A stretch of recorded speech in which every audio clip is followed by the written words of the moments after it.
Merhaba arkadaşlar, kanalıma hoş geldiniz. Bugün orkidelerim var yanımda ve özellikle bu aralar orkidelerim çiçek açmıyor, orkidelerim neden çiçek açmıyor gibi sorular çok fazla aldığım için elimden geldiği kadar sizlere orkidelerinizin çiçek açması için kısaca bilgiler vermek istiyorum. Gördüğünüz gibi orkidelerimin artık çoğu çiçek açmaya, çiçek dalları vermeye başladı. Bazıları artık çiçekleri açtı. Bazılarının gördüğünüz gibi daha dalları yeni yeni büyümeye, yeni yeni gelişim göstermeye çalışıyor. Bazılarında bakın bir tane dallar, çiçek dalı, bazılarında iki tane çiçek dalı oluşmaya başladı. Bazılarına bakın şunu öncelikle geçenlerde sizlerle paylaşmıştım yine. 6 tane çiçek dalı oluştu. Yine ona aloe vera uyguladım. Denemiştim sadece. Gelişimi nasıl olacak bir gözlemlemek istemiştim. Ve gördüğünüz gibi 6 tane çiçek dalı birden verdi. YouTube'da bunu paylaştıktan sonra birçok uygulayan kişi yine Instagram'dan bana ulaştı arkadaşlar. Herkes faydasını görmüş. Aloe vera uygulayarak siz de çiçek dalınız varsa bu şekilde dala bir miktar aloe vera sürerek bu şekilde çiçek dallarının oluşmasını sağlayabilirsiniz. Yine keiki oluşturmada da çok avantajlı. Bakın keiki oluşturmaya da bu orkidem ölmek üzere olan bir orkidemdi. Gördüğünüz gibi bakın bir tane keiki buradan oluştu ve şurada gördüğünüz gibi bir tane keiki daha oluşmak üzere ve bir tane de çiçek dalı oluşuyor. Yine bu da aloe vera ile gelişti. Sizlere tavsiyem özellikle bu sıcaklık aralığında aloe vera ile bitki besini yaparak çiçeklerinizin açmasını sağlayabilirsiniz. Bunun yanı sıra neler yapabilirsiniz? Hemen kısaca onlara da değinmek istiyorum arkadaşlar. Orkideler sıcaklıklar yüksek olduğunda uykuya yatarlar. Yaz aylarında özellikle sıcaklıklar yüksek olduğu için yaz aylarında dinlenme aşamasına geçerler, uykuya yatarlar ve sonbahar aylarından itibaren ilkbahar aylarına kadar böyle sürekli çiçek dalı verip bol bol çiçek açmaya başlarlar. Bu aşamaları da siz değerlendirmelisiniz arkadaşlar. Bu aşamalarda neler yapabilirsiniz? Öncelikle orkidenizin konumuna dikkat edebilirsiniz. Bakın konumu çok önemli. Yaz aylarında direkt güneş kesinlikle zarar verir ama kış aylarından ilkbahar aylarına kadar direkt güneş orkidenize zarar vermez. Ben şu an bu orkidelerimi bunları cam kenarında tutuyorum. Çünkü daha iyi bir şekilde gelişmesini ve yeteri kadar ışık alabilmesini sağlamak için. Bu yöntemi siz de uygularsanız kesinlikle orkideleriniz çiçek dalı verir ve köklenme yine aynı şekilde çok güzel olur. Yaprak gelişimi güzel olur. Bu orkideler bol ışığı seven bitkiler. O yüzden ne kadar çok ışık alırlarsa o kadar iyi gelişim gösterirler. Yaz aylarında tabii ki direkt güneş zarar verir. O yüzden yaz aylarında kesinlikle cam kenarına koymayın orkidelerinizi. Eviniz direkt güneş alıyorsa cam kenarına koymayın ama bu aylarda cam kenarına koyabilirsiniz. Diğer bir yapmanız gereken yöntem bakın orkideler sıcaklık aralığı olarak 15 ila 25 derece aralığını severler. Bu aralıkta şu anda çiçek açmasını, dal gelişimi sağlamasının sebebi de bundan kaynaklanır zaten. Sonbahar ve kış ayları özellikle evimizin sıcaklığı genellikle bu sıcaklıklarda olduğu için daha iyi bir şekilde dal gelişimi olur. Eğer eviniz çok fazla sıcaksa daha serin bir odanız varsa mesela odanızda her yerde klima çalışmıyor veya doğalgaz çalışmıyorsa daha böyle serin olan bir odanız varsa 15-25 derece aralığında oraları alabilirsiniz. Bir de diğer bir yapacağınız yöntem arkadaşlar eskiden beri bu söylene gelir. Orkideyi karanlık bir yere koyun. Orkideyi biraz psikolojik sıkıntıya soktuktan sonra orkide çiçek açar diye. Aslında bunun maksadı çok daha farklı. Şöyle açıklayayım size. Sadece orkide için geçerli değil bu yöntem. Diğer çiçekler için de geçerlidir arkadaşlar. Bitkiler sıcaklık farkını, iklim geçişlerini hissetmesi lazım ki çiçek açsın. Yani yazı da hissetmeli, kışı da hissetmeli. Bu sadece orkide için değil, diğer bitkiler için de geçerlidir. Sıcaklık farkını, iklim geçişlerini hissetmeli ki bitki çiçeklenme gerçekleşebilsin. Yani uykudan uyanabilsin. Dinlenme modundan artık çıksın. Çiçeklenme moduna geçsin.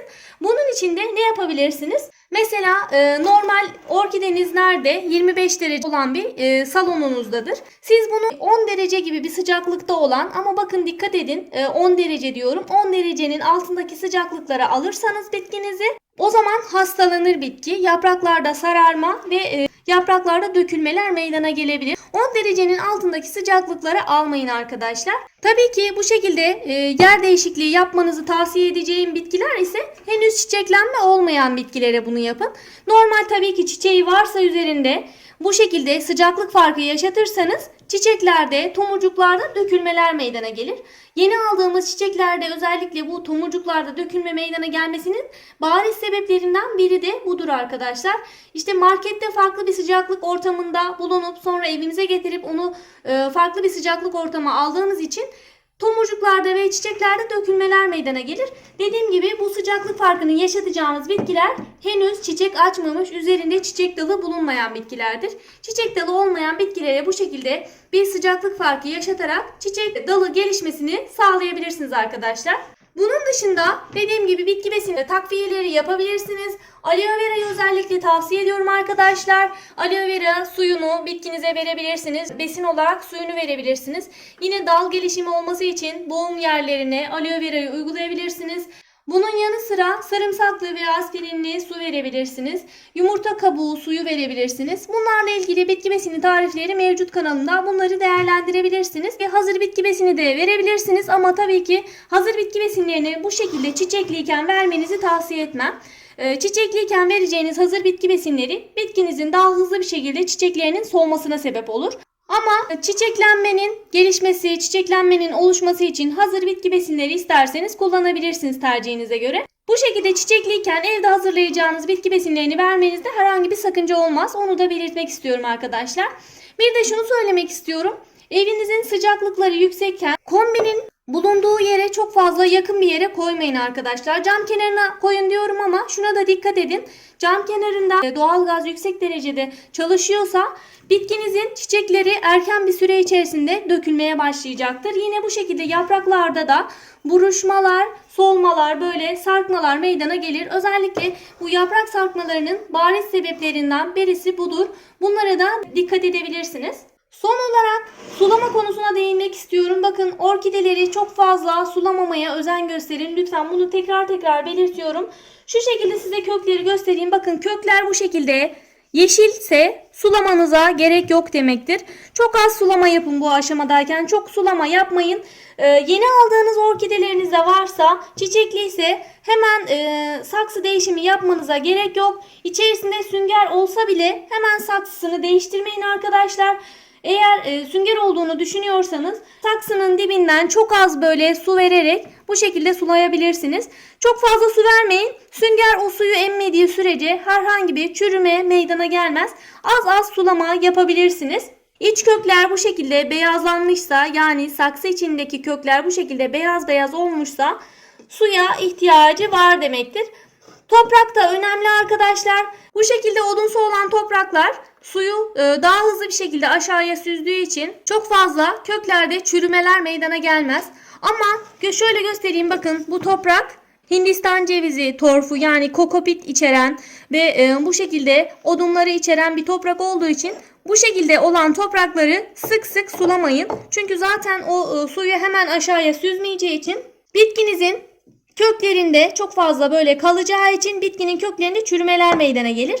Özellikle bu şekilde Hindistan cevizi torfu, yani kokopit içeren toprakları daha az sulamaya özen gösterin. Bakın bir de şunu da göstermek istiyorum. Çiçekleri döküldü. Bu aşamada hemen dalı kesmeniz gerekiyor mu? Şunu göstereyim. Bakın tomurcuklar, ben bunu hemen kesmedim. Tomurcukların oluştuğunu gördüm. Yeni tomurcuklar oluştu. Bakın 1, 2, 3, 4 tane tomurcuk oluştu. O yüzden bu dalı kesmedim. Hemen çiçek dalını kesmeyebilirsiniz. Bir süre bekleyin arkadaşlar. Baktınız çiçeklenme kesinlikle olmayacak, tomurcuk falan oluşmuyor. O zaman çiçeğinizdeki dalı koparabilirsiniz. Normalde de böyle çiçek dalı sonradan oluşabiliyor. Hatta bazen keyki bile oluşabiliyor. O yüzden çok acele de etmeyin dalı keserken. Dalı keserken de zaten şu şekilde son çiçek oluşan boğumdan, yani bakın şurada çiçek dalı çıkmış. Bu boğumun hemen şu altından kesebilirsiniz. Son dolu olan boğumun üstünden keseceksiniz yani. Bununla ilgili de yine detaylı videolarım var arkadaşlar. Yukarıdaki linke tıklayarak onlara da ulaşabilirsiniz. Besin takviyeleriyle ilgili videolarım da yine kanalımda mevcut. Yukarıdaki linke tıklayarak onlara da ulaşabilirsiniz. Bugün elimden geldiği kadar sizlere kısaca bilgiler vermeye çalıştım. Orkidelerle ilgili çok fazla sıkıntı yaşayanlar var ve çiçeklenmenin oluşması ile ilgili çoğu kişinin aldığında orkidesi çiçekli oluyor, sonradan çiçeklenme meydana gelmiyor. Ama bu anlattıklarıma dikkat ederseniz emin olun sizin orkidenizde en kısa zamanda çiçekler açacaktır. Sıcaklık aralığı da çok önemli arkadaşlar. Özellikle buna dikkat etmenizi tavsiye ederim. Mesela bazı yabancı ülkelerde paylaşım yapanlar var. Onların çiçekleri sürekli çiçek açıyor. Çünkü sıcaklık aralığı ile ilgili biraz da. Soğuk iklimlerde böyle daha 15-25 derece aralığında olan iklimlerde daha güzel çiçeklenmeler meydana geliyor. Siz de bu sıcaklığa dikkat ederek bitkinizin konumunu ona göre ayarlayabilirsiniz ve bol ışık almasına özen gösterin lütfen. Bugünkü videonun da sonuna geldik arkadaşlar. Elimden geldiği kadar her konuya değinmeye çalıştım. Bugün biraz daha konuyu uzattım. Bütün sorularınıza cevap vermeye çalıştım bu şekilde arkadaşlar. Videonun faydalı olduğunu düşünüyorsanız beğenmeyi unutmayın lütfen. Yine bunların dışında değinmediğim konular varsa yorumlara yazarsanız elimden geldiği kadar hepinize yanıt verip yardımcı olmaya çalışırım arkadaşlar. Artık Beril'in Hünerleri YouTube kanalında kocaman bir aile olduk. Bu aileye siz de katılmak isterseniz ve yeni videolardan haberdar olmak isterseniz kanalıma ücretsiz olarak abone olabilirsiniz. Bildirimleri açarak da her yeni videodan haberdar olabilirsiniz arkadaşlar. Çiçek ve bahçe bakımı konusunda yeni videolarda görüşmek üzere. Hoşça kalın arkadaşlar.